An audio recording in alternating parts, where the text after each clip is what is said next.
বিপদ আসলেই প্রথমে বিশ্বনবী সাল্লাল্লাহু আলাইহি ওয়াসাল্লাম একটা দোয়া পড়তেন। কি পড়তেন? তিনি পড়তেন ইন্না লিল্লাহি ওয়া ইন্না ইলাইহি রাজিউন। নিশ্চয় আমরা আল্লাহর জন্য, নিশ্চয় আমরা কার দিকে ফিরবো ভাই? আবার কার দিকে ফিরবো?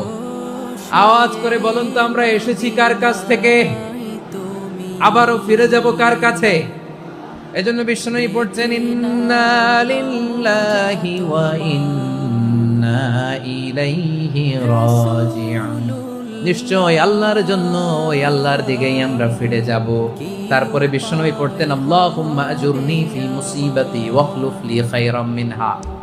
একসাথে প্রথমে পড়তেন ইন্না লিল্লাহি ওয়া ইন্না ইলাইহি রাজিউন, তারপর পড়তেন আল্লাহুম্মা আজুরনি ফি মুসিবাতি ওয়াখলুফ লি খায়রাম মিনহা। মানে আল্লাহ, এই যে আমি বিপদে ধৈর্য ধারণ করলাম, এটার সব তুমি আমারে দাও, আর যেটা হারালাম এর চেয়ে ভালো কিছু দিয়ে মেকআপ করে দিও, ভালো কিছু দিয়ে বদল করে দিও। সুবহানাল্লাহ পড়েন। তাহলে বিপদ আসলে আমরা কি পড়ব? কথা বলেন। এই যে আমি শুয়েছিলাম, নাশিদ গাচ্ছিল ওরা, এদেশে পরস্পরে দেখা হলে দেয় সালাম, এদেশে আমজনতার হৃদয় জুড়ে পাকালাম, এদেশে বিপদ এলে সর্বজনে সর্বক্ষণে দোয়া পড়ে ইন্না লিল্লাহ। কি পড়ে?